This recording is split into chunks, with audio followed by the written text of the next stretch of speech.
Hello YouTube, c'est Pierre, la chaîne Crazy Kid. Je vous retrouve aujourd'hui parce que je vais récupérer un colis. Oui. Alors qu'est-ce que j'ai encore bien pu aller commander? Alors, toute première fois de ma vie que je commande sur Oops Model.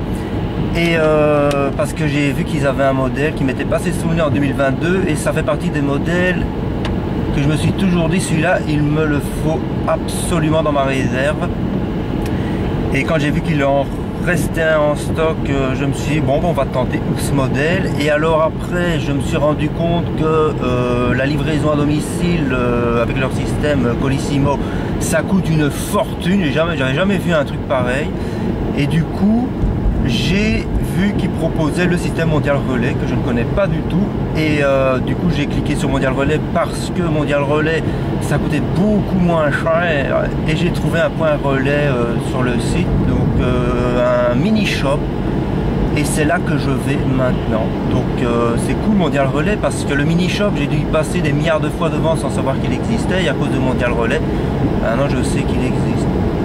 Ça fait peut-être 3 jours que le colis est arrivé, mais là je vais le chercher. Regardez le temps qu'on a en ce moment en Belgique.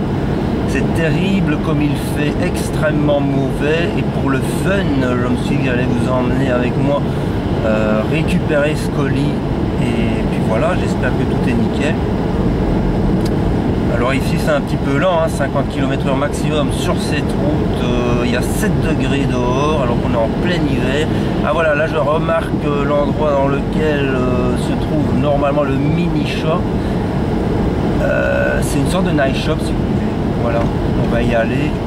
Mais on m'oblige à clignoter pour aller à gauche sur une bande qui est censée permettre d'aller dans l'autre. Voilà. Ah ben voilà, il est là le mini shop. Hop là.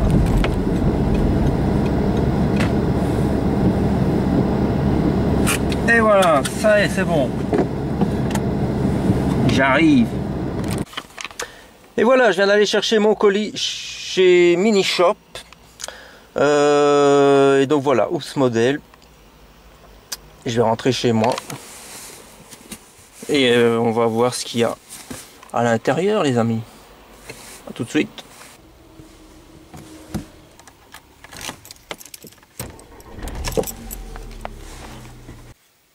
Et nous voilà de retour dans l'atelier maquette. Et je vais l'ouvrir à l'envers parce que de l'autre côté ça va être le bazar. Donc voilà, on voit très rapide, on va voir. Hein. Apparemment le colis a été bien foutu, bien protégé. Ça a l'air assez sérieux ce système. Mondial Relais, ça a l'air vraiment pas mal. Et vous allez voir la voiture concernée. Que je ne vais évidemment pas faire tout de suite. Parce que je vais d'abord m'attaquer à la Chevrolet NASCAR.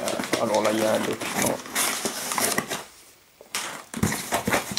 Et voilà les amis, une Chevrolet Impala 1958. Il y aura évidemment un unboxing. Elle va donc rejoindre, pour ceux qui ont vu ma vidéo, elle va rejoindre ma collection de maquettes à construire. Et la particularité de cette voiture, c'est que ce n'est pas du two-in-one hein, comme j'ai souvent eu, mais là c'est carrément du 3 en 1. C'est génial. Vous voyez. Et je sais déjà comment va être faite cette maquette. En réalité, on retourne dans l'univers d'American Graffiti avec cette maquette. Je vais faire la réplique exacte de la Chevrolet Impala 58 de Steve Bolander dans le film American Graffiti. D'ailleurs, c'est une maquette pour laquelle je vais directement partir dans un concept de diorama. Et donc voilà, ça fait super plaisir. J'ai vu qu'elle avait été commercialisée récemment en 2022. Alors je ne l'ai pas du tout vu passer en 2022, c'est très bizarre. Pourtant c'est un modèle que j'avais tendance à chercher. C'est évidemment un reboîtage, hein. C'est un modèle qui est vendu depuis très longtemps. Et voilà, ça va être très sympa à faire. Voilà déjà donc 2 maquettes qui vont me permettre de faire des reproductions de ce qu'on voit dans American Graffiti. Alors la Chevrolet Impala 58, je la trouve vraiment magnifique.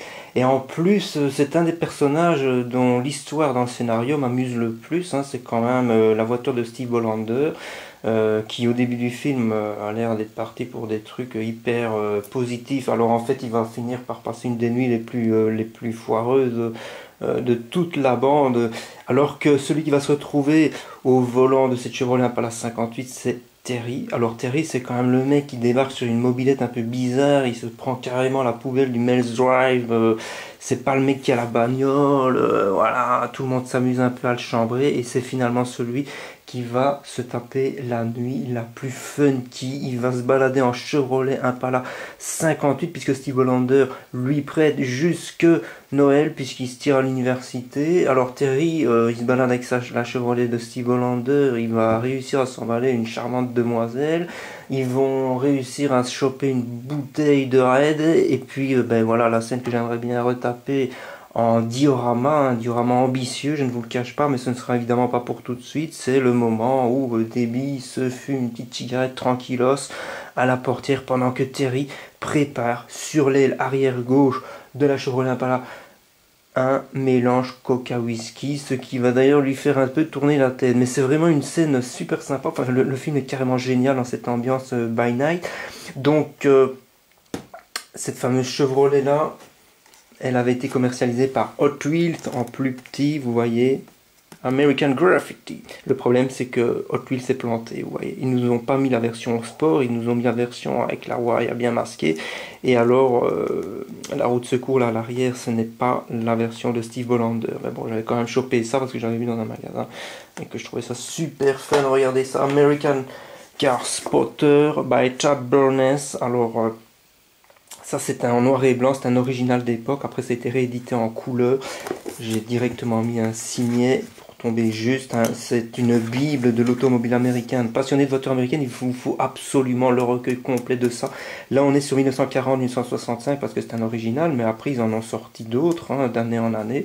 Et maintenant il y a moyen d'acheter le recueil complet. Mais moi j'ai eu envie pour le fun de montrer une version d'époque et regardez, c'est un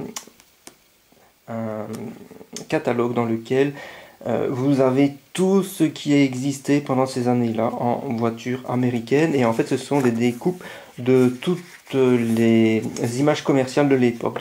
Et ça vous permet d'avoir les informations rapidement. Vous voyez, donc la Chevrolet de 58, on en a une ici, vous voyez.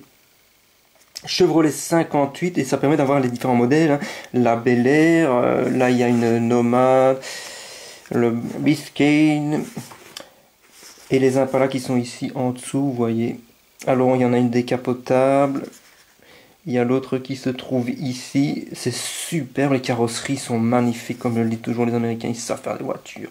Et voilà, et alors du coup on a les prix de l'époque, vous voyez, 2693 $ pour l'acheter neuf chez votre concessionnaire du coin. J'aime beaucoup aussi les modèles de 59 avec ce qu'on appelle des yeux de chat, regardez l'arrière. Ça, j'ai déjà vu ça allumé dans la nuit sur le vrai modèle, c'est un truc à tomber à la rampe. Enfin voilà. Donc mes chers amis, j'espère que cette petite vidéo vous aura plu. J'ai dégagé tout le plan de travail, j'ai tout nettoyé parce que je vais m'attaquer à la magnifique NASCAR des années 90. Mais j'avais envie de faire une petite vidéo parce que voilà, première commande de ce modèle et franchement hyper rapide en livraison, et en plus mondial relais, je viens de découvrir que ça fonctionnait du tonnerre. Sur ce, je vous dis à la prochaine, hein. Il y aura probablement d'autres vidéos très bientôt. Passez un bon week-end. Quand il pleut, ça fait plaisir de faire de la maquette. Ciao ciao.